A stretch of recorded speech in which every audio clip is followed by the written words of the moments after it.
In Ohio's capital, a field becomes a graveyard when a woman's body is discovered.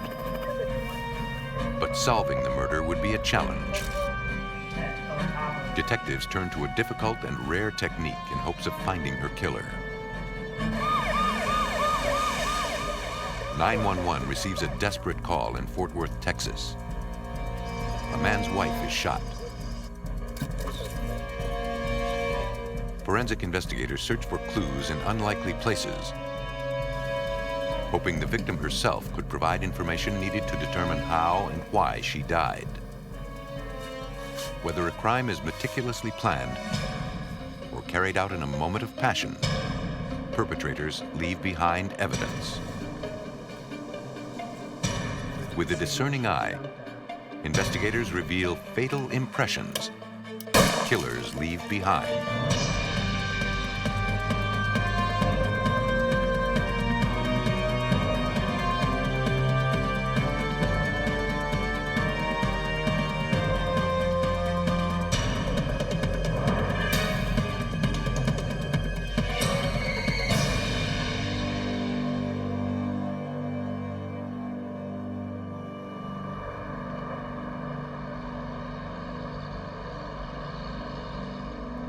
In this episode, some of the names have been changed.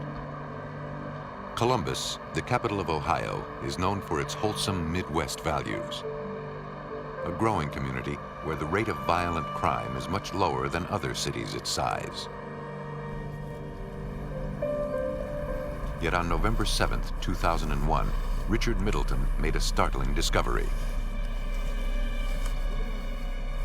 In a vacant lot, he found the body of a nude female lying in a tangle of overgrown weeds. He immediately called 911. The operator on call dispatched a team of investigators to the site. Columbus police officers and medical technicians arrived at the location, south of downtown Columbus. Bill, what you got? The victim was pronounced dead at the scene. Investigators roped off the area and started gathering evidence. They hoped to piece together the events that left a woman dead. That's the only mark. As they processed the crime scene, investigators noted the victim's position. She was lying on her back. Her arm was raised above her head, and her undergarments were pulled down around her ankles.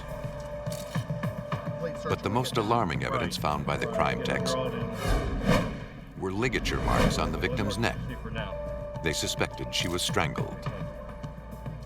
Investigators gathered a few items of clothing, including a black and white tennis shoe found near the body. Despite all their findings, police uncovered no solid leads. They were a long way from finding the killer. Ronald Jester was the first detective on the scene. Well, we had very little forensic evidence at the scene.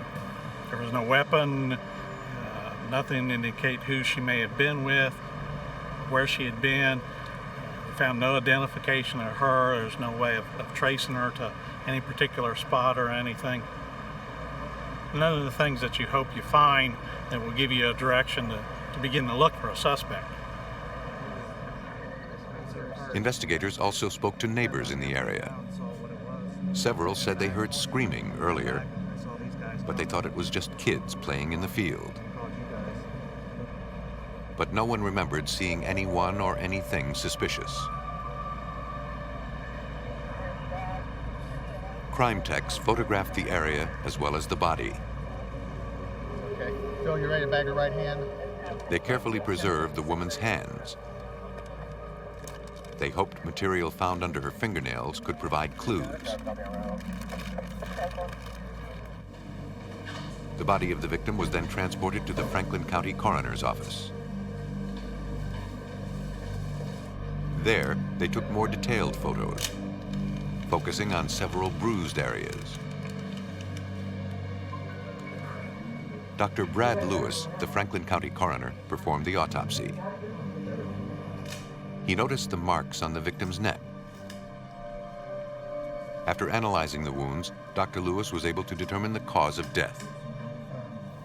She had blunt trauma, which means she had been beaten throughout the body, arms, and legs. She had also been strangled, which was the actual cause of her death. They collected tissue and other material samples found under the victim's fingernails. The forensic team detected heavy bruising that indicated evidence of rape. Using a rape kit, they gathered possible DNA evidence left from her assailant. All evidence was sealed and sent for further analysis. The examiner then took her fingerprints in the hopes of finding out who she was. When police submitted the prints to the Ohio Fingerprint Databank, they quickly confirmed her identity. The victim was Tina Baxter, age 29. She had a police record for several minor offenses. Police also learned that she had had many addresses. She had been drifting from place to place and from job to job. At the Columbus Crime Lab, criminalist Amarina Clarkson analyzed the evidence gathered at autopsy. She examined the rape kit findings as well as the victim's clothes. She also analyzed the stains found on the victim's undergarments for traces of blood and DNA. We were able to tell that the swabs had semen present by using a color test that will indicate that there's a possibility of semen being present. After we do that color test, we then use a test that looks for a protein that is only found in high levels in semen. This information confirmed sexual assault and gave investigators DNA information about the assailant. Yet they had no suspect to compare to the samples. His identity remained a mystery.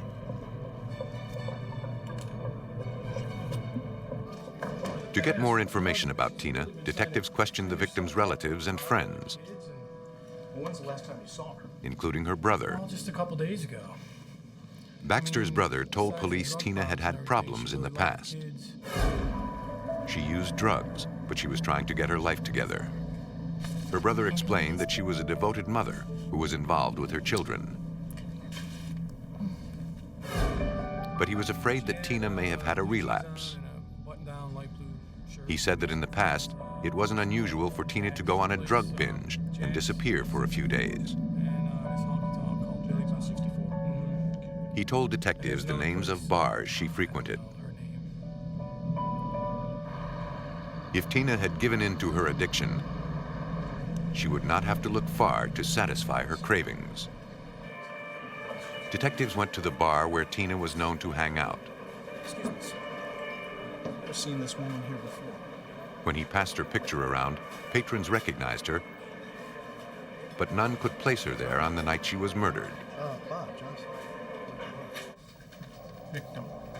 Detectives hit a dead end. The investigation was stalled. In order to spark some theories, investigators pulled together a team to analyze all aspects of the data they had recovered. The team offered different scenarios based on the evidence. Forensic evidence at the scene. Marks on her legs looks like she put up some sort of a struggle, and whoever took her clothes off of her had to fight with her to get her clothes off. But they were coming up empty. They found nothing that could advance their case. Found all of her clothing strewn in the air. They were still no closer to a suspect. A couple of the officers. But that was about to change. Only 11 days after finding Tina's body, a construction worker at a South Columbus job site picked up some tools. Something caught his attention in the underbrush. When he took a closer look, he made a horrifying discovery. The nude body of a female lay lifeless on the ground. Detectives arrived at the crime scene. It was a place they'd been before. This location was only a few hundred feet from where they found Tina's body. Detective William Gillette drove to the crime scene. Detective Jester and I were driving to the scene and we were discussing some of the similarities that the patrol officers had told us over the air. quickly became apparent, the evidence at this location was frighteningly similar to Tina's murder. A young woman stripped of her clothing with signs of sexual assault. Detective Gillette surveyed the crime scene. What we first noticed was that the victim was in pretty bad shape, and it appeared she had been drugged for a distance and put up maybe a pretty good struggle. Crime scene investigators once again collected evidence. They gathered what was thought to be her clothing, undergarments, sneakers, which were discarded near the body. Investigators then spotted something unusual. Appears we have some bruising here on the arm, down by the wrist, and also here on the forearm. Those actually look like fingers. Yeah. So They noticed distinct bruising on her arm in the shape of a hand. They hoped it might prove a clue to the killer's identity. You could see on her right arm where there was a lot of bruising, and you could see actual finger indentions were left on her skin. I thought it might be possible to get fingerprints off of that area. The crime technicians were careful not to disturb the body. If they could lift prints from the bruise, they would have to take great care not to destroy them. To preserve the body for this type of analysis, detectives did not bag the victim. They needed to keep the body's temperature at approximately 70 degrees to ensure the fingerprints could be lifted successfully.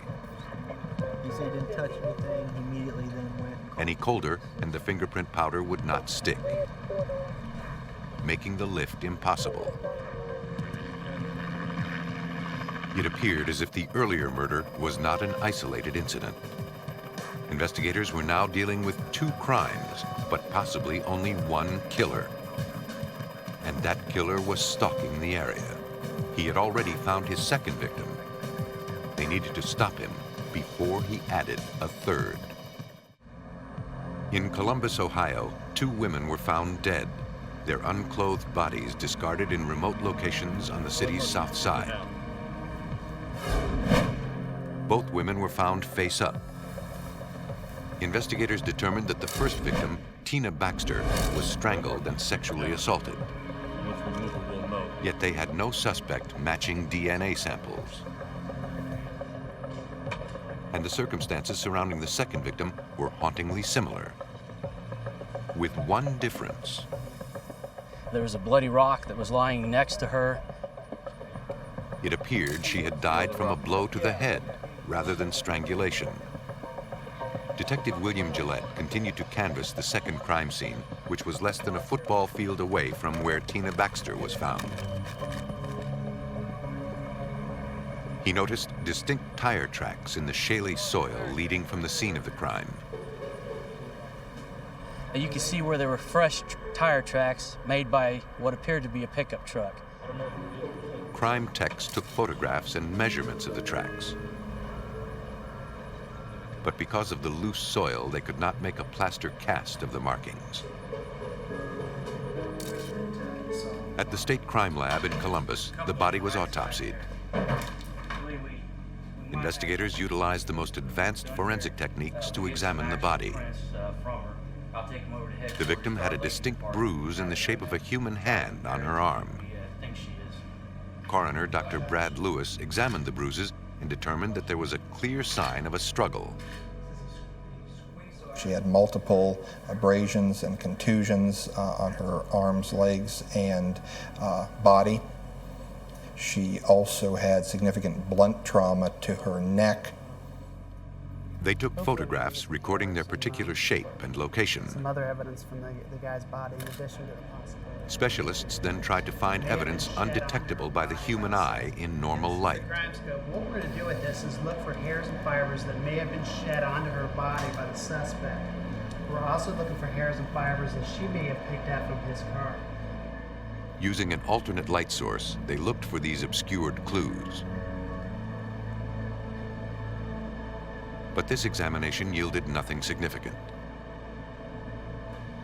Lab technicians then proceeded with a fairly complex and rarely successful procedure. They would attempt to lift the perpetrator's fingerprints from the body itself. Special Agent Gary Wilgus supervised the attempt.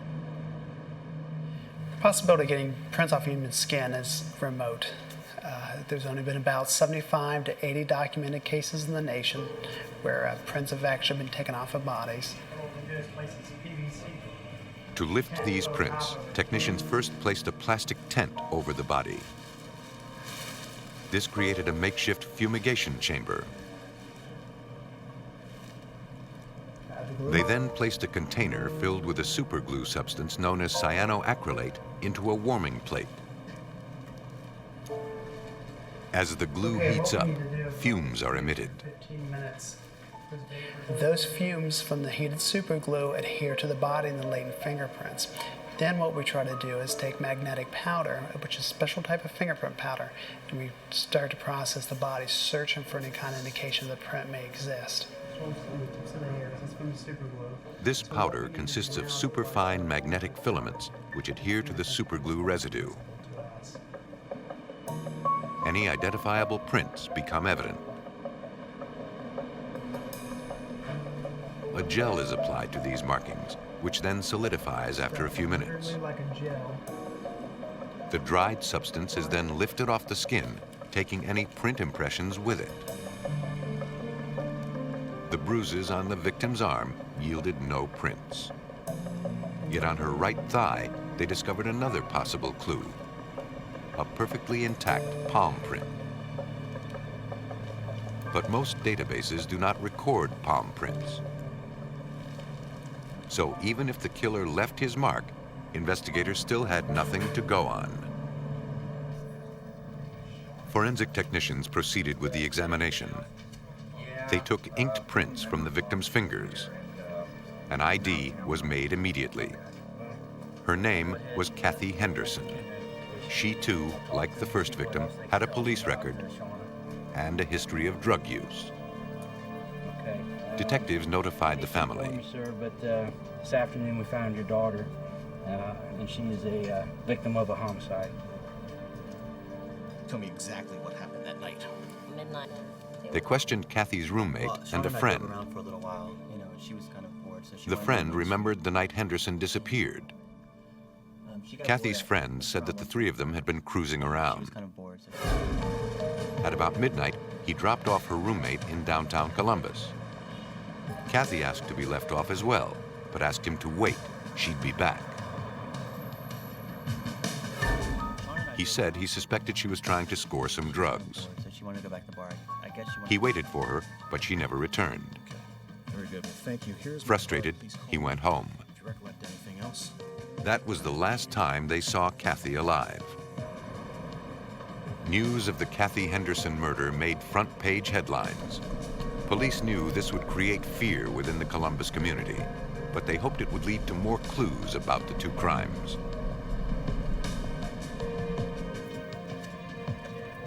It didn't take long before a witness came forward. Bill, it's Mr. Dooley. I'm Mr. Julie, how are you? He said he saw a dark pickup truck in the early morning hours at the construction site where Henderson's body was found. Yeah, well, I typically drive to work down here. As he drove past, he noticed the vehicle. The headlights were on, but he did not see anyone inside. Can you describe that vehicle to us? He said he really didn't think much about it until he read the newspaper articles about the murders. Here, maybe you can point out where you saw the vehicle.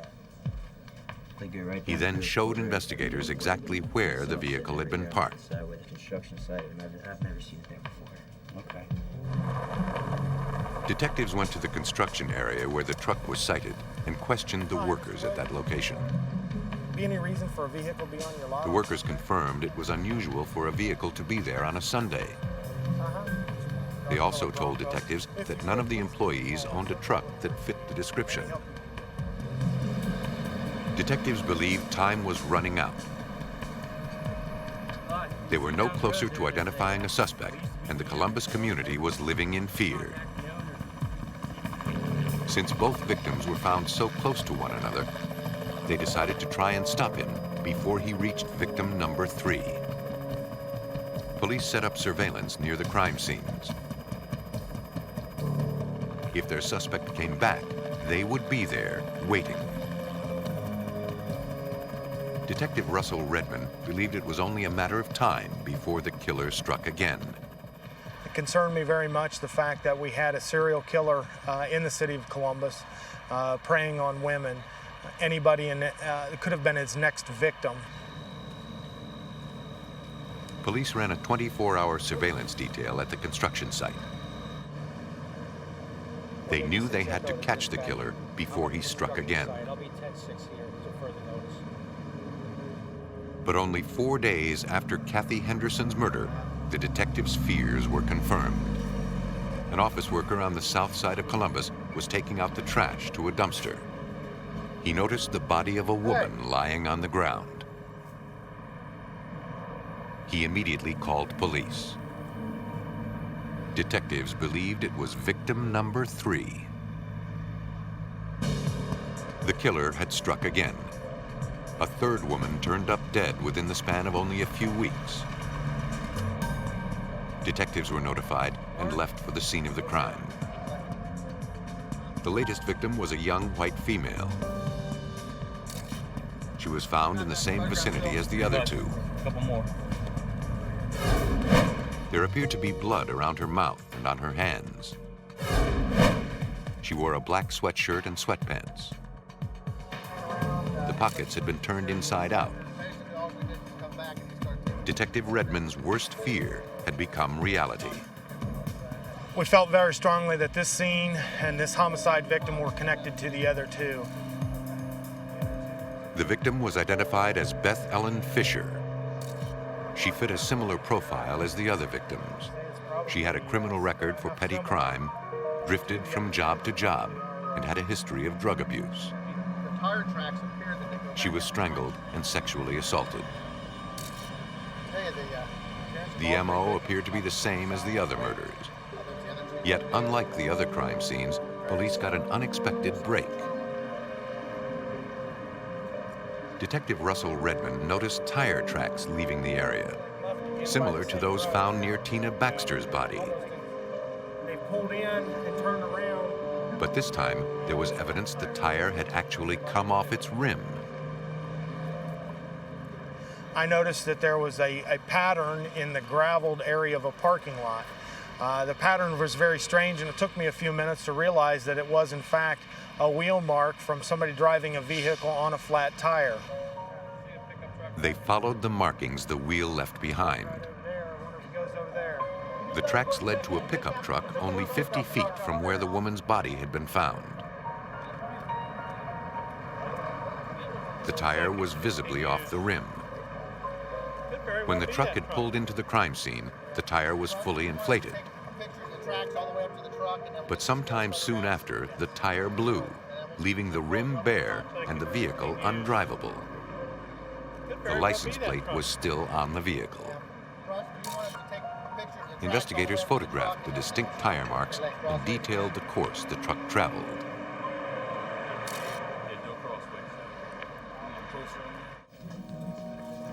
DMV records determined the owner of the truck was a local man who owned a tree trimming business. I understand you own a Ranger pickup. They brought the man in for questioning. He told police he didn't know the whereabouts of his truck. Detectives told him that it had been abandoned near the scene of a crime. He claimed he had lent it to one of his employees, a man named Christian Fuhr. He said Fuhr needed the truck because his own vehicle had been impounded. The owner of the truck gave consent to a search of the vehicle. Investigators found no forensic evidence placing Beth Ellen Fisher inside the truck. Detective Redmond brought Christian Fuhr in for questioning. He remained very cool. He did not show much emotion. Fuhr told the detective that on the evening of Fisher's murder, he had met two girls and went driving around in their vehicle. He said the girls dropped him at a bar around 4 a.m. and he went home. Detective Redmond suspected Fuhr's alibi wouldn't hold up. During the initial stages of the investigation, being aware that his truck was in fact within 50 feet of where the body was found and he denied being in that area, we knew immediately that he was lying to us. We're going to talk today about... Detectives now had a viable suspect, but they did not even have enough evidence to link him to one murder, and they needed to link him to all three. Definitely a good suspect in this particular case. While the detectives ran 24-hour surveillance on the suspect, forensic teams searched the area around the construction site to look for any evidence that would tie Christian Fuhr to the murders. But their search turned up nothing. Then, detectives got a break. A woman came forward. Last time I saw her, she was on She said she had been helping all three victims kick their drug problem. like a Ford pickup truck. She told police she had important information about the night Beth Ellen Fisher was killed. She remembered running into a man who said Beth Ellen owed him $50. They both left, got in a black pickup truck, and drove off together. The woman knew Beth Ellen referred to the man as Woodman. He had this nickname because he worked for a tree trimming company. Police finally had probable cause to obtain search warrants for the Christian Fuhr vehicle. Since Fuhr's vehicle was already impounded on another unrelated parking violation, police were able to move quickly. Forensic technicians arrived to process the truck. Ink prints were made of the tires. Detective Redman and his team knew they had to get this serial killer off the street. At the Columbus Crime Lab, criminalist Heather Kroc reviewed tire track photos taken from the scene of the second murder. She compared these to the truck Fuhr owned. I was able to say that the tread pattern in the impression had the same class characteristics or similar tread pattern to one of the tires on the suspect's vehicle. With consistent characteristics matching the tire, police believe they could now place two different trucks that Fuhr had driven, his own and the one he borrowed from his boss, at two of the murder sites. But they needed to definitively prove that Fuhr had actually been there. Police obtained a court order to collect blood and saliva samples from Christian Fuhr. Forensic technician Amarina Clarkson examined the DNA samples to see if there were any similarities. Just turn your finger over onto this cloth. Clarkson was able to confirm what police suspected. When I compared the samples of the semen found on the victim's body and the bloodstain standard from Christian Fuhr, I found that those samples matched each other. Investigators corroborated this with other evidence taken from Kathy Henderson's body. Robin Roggenbeck, a forensic scientist for the Bureau of Criminal Identification and Investigation, compared the palm print found on the second victim's body to those collected from Fuhr. I found 12 to 13 points that did match positively. In my opinion, this was 100% identification. I had two other qualified examiners verify these prints, and they also came up with the same conclusion. This evidence not only proved Fuhr had touched the woman, it also meant he had done so after she had died, since prints on living skin will disappear quickly due to perspiration and body movement. Armed with these facts, detectives brought in Fuhr to interrogate him again. Christian, we want to talk to you today about the three women who've been murdered in the south end of Columbus. They presented him with the details of what they had uncovered, but he refused to talk. Tracks from your tires on your truck. Even without a confession, the evidence was overwhelming. Christian, I'm sorry, but I have no other choice but to charge you with the murder of the three. On November 28, 2001, police arrested Christian Fuhr on 3 counts of murder. Using forensic evidence, investigators pieced together the events that led to Kathy Henderson's murder. Fuhr had probably lured Kathy into his truck by promising her drugs. He then drove to the construction site. There, he became violent. Her resistance only fueled his rage. Out of control, he found a rock and struck her dead. In order to avoid the death penalty, Christian Fuhr eventually pled guilty to all 3 murders. He was sentenced to 3 consecutive life sentences without the possibility of parole. Some killers prey on strangers, making it easier for them to conceal their identity. Others strike closer to home, leaving traces that are more difficult to hide. Fort Worth, Texas is known as the city where the West begins. With its rich cowboy heritage, guns outnumber people 3 to 1. But rarely do the citizens believe they'll be used to commit violent crime. Fort Worth 911 operator L350, what is your emergency? Yet on the night of March 14th, 1995, violence was all too present. A dispatch officer received a frantic 911 call. The caller identified himself as Ronald Hornick, a former police officer. He explained that his wife had shot herself and needed an ambulance. Fort Worth police officers responded immediately. When paramedics arrived, Ronald Jester met them at the door. He had blood on his shirt. His wife, Bonnie, lay on her bed. Paramedics noticed what appeared to be a gunshot wound to the chest. They tried to find a pulse or any signs of life, but they were too late. Bonnie Horinek was dead.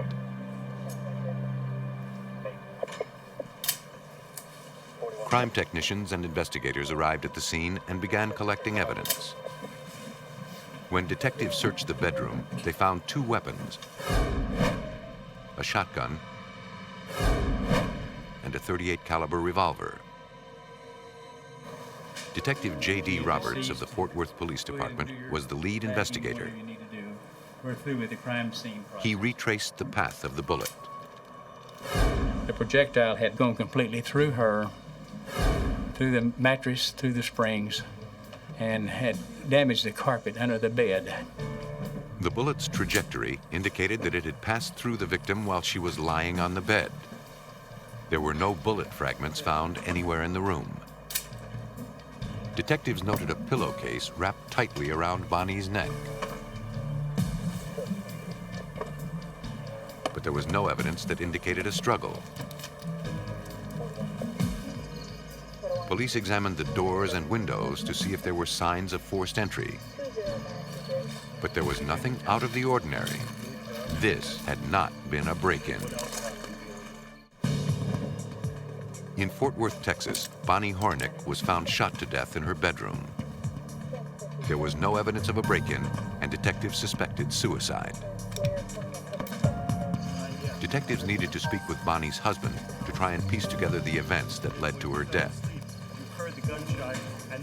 But the way Warren was acting, Police Detective J.D. Roberts knew it would be a challenge.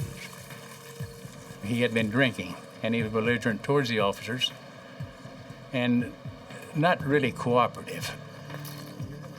Hornick told the officers that he loved his wife and couldn't believe that she had shot herself. Since he was the only one in the house at the time of his wife's death, he needed to give a formal statement and was escorted to the police station.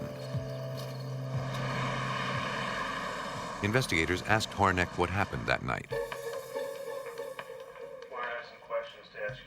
He told police that he and Bonnie had gone out to dinner, where he admitted to having a few beers. When they returned home, Bonnie had gone straight to bed. She was an attorney and had appointments early the next morning. Oh, no, don't worry, I'm just gonna listen. Warren said he wasn't tired, so he stayed up in the living room to watch TV.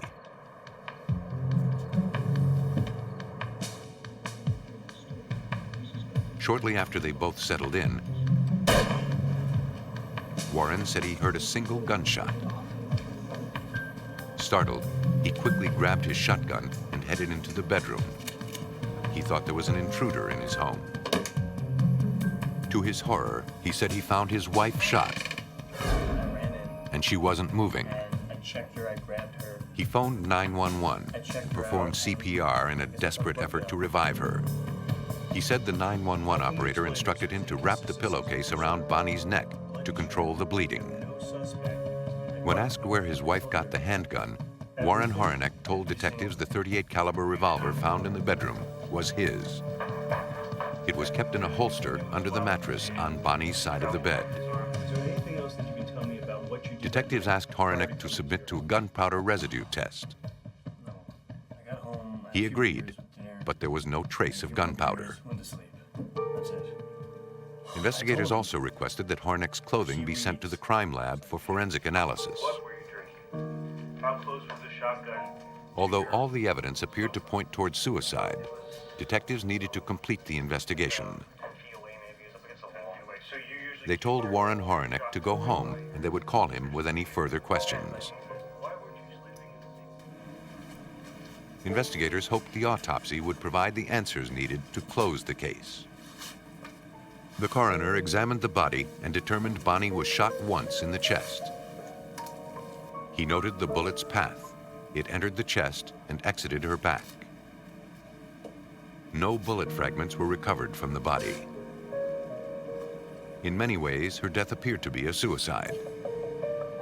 The angle of the wound and the position just to the left of center was consistent with a self-inflicted injury. But other evidence pointed in a different direction. When a gun is fired, it usually leaves behind traces of gunpowder on the shooter. The coroner examined the victim's hands for signs of gunpowder residue. None was found.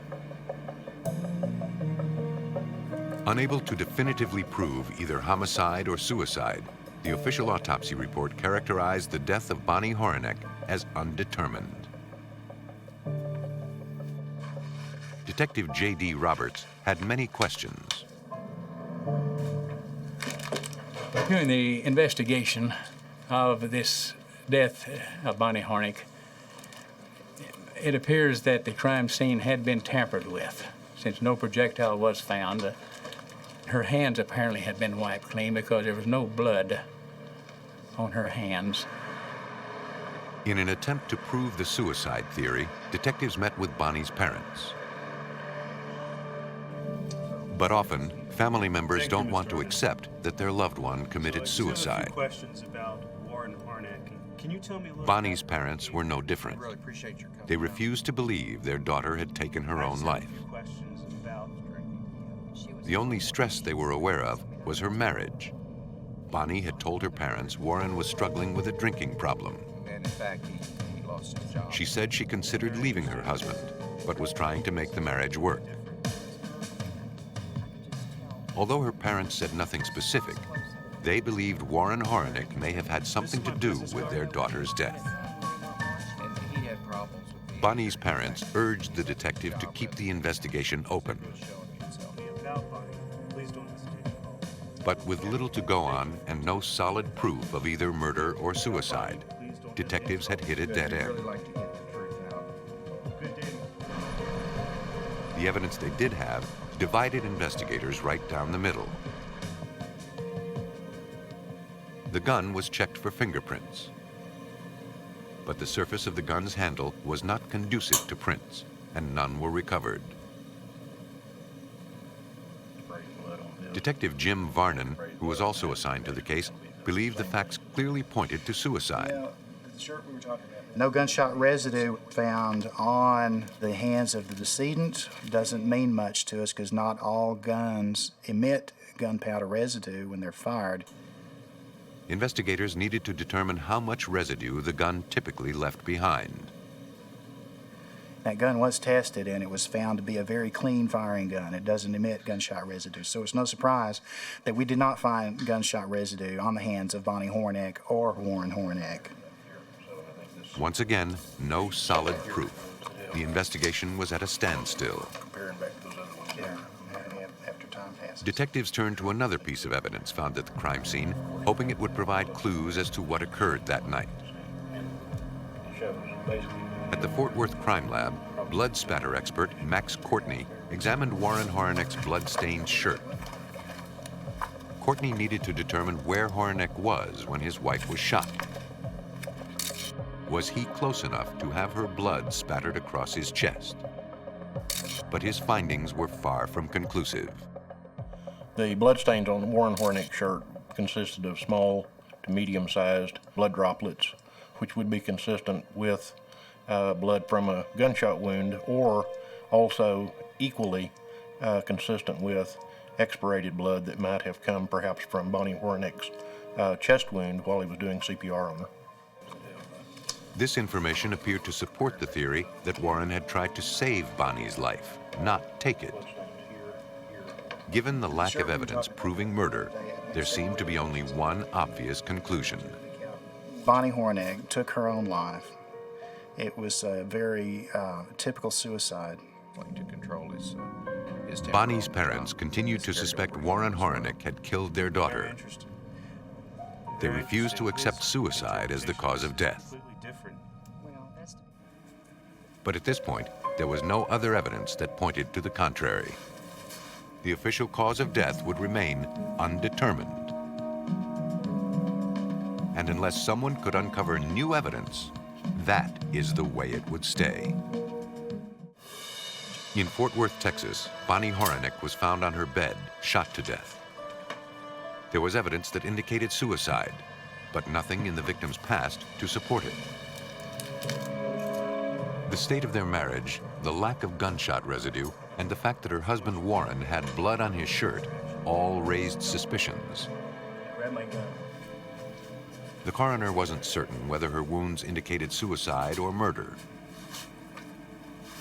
Because preliminary forensic analysis was inconclusive, the DA knew it would be impossible to get an indictment. Bonnie's parents refused to believe their daughter took her own life. Frustrated, they enlisted the help of private attorney Mike Ware to look into the case. I'd known Bonnie. I believed very, very strongly that this was not a suicide. So if it wasn't a suicide, the only other logical conclusion was that it was a homicide. Ware checked Warren Horinik's record as a police officer, reviewing his personnel file. The facts were troubling. While on the force, Horonic had accumulated a string of drunk and disorderly charges. And he discovered something even more disturbing. On several occasions, he fired his weapon at home. After one of his more violent outbursts, Bonnie called police to try and calm her husband down. But Horonic was out of control. He was detained and ordered to undergo a psychiatric evaluation. As I looked more and more into the case, it was very obvious to me that he fit a pattern, and their relationship fit a pattern, where he would certainly be capable of doing something like this. Ware knew that neither Warren's drinking problem nor violent behavior proved he was a murderer. But he did believe the lack of gunshot residue on the victim's hand was telling.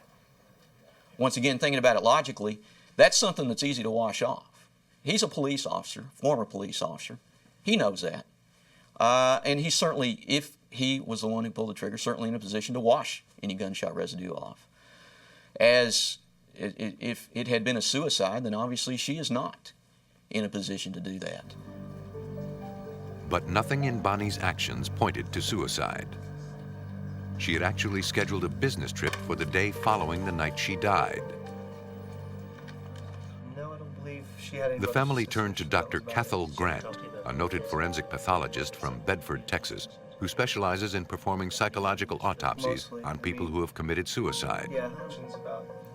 Dr. Grant interviewed relatives, friends, and co-workers and heard consistent tales about how happy and upbeat Bonnie was. She was very helpful, very, Nothing in her life indicated she was contemplating suicide.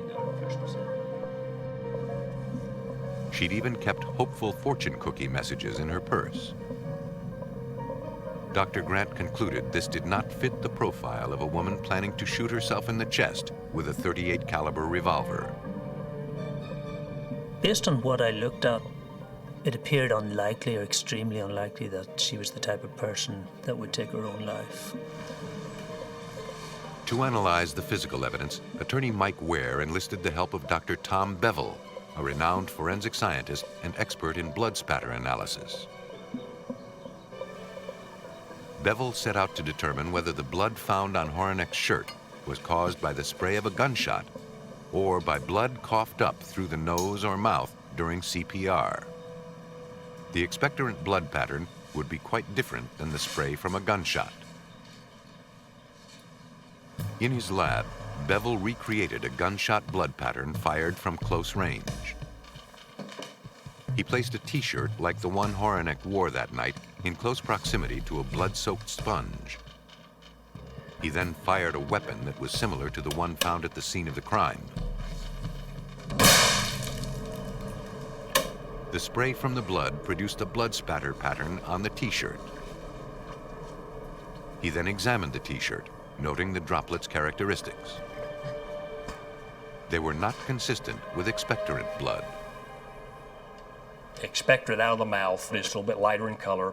Because air is what is forcing it out, there will be bubbles. Now, by the time that the police look at the resultant blood stains, what you will have is bubble rings because the bubble will have burst.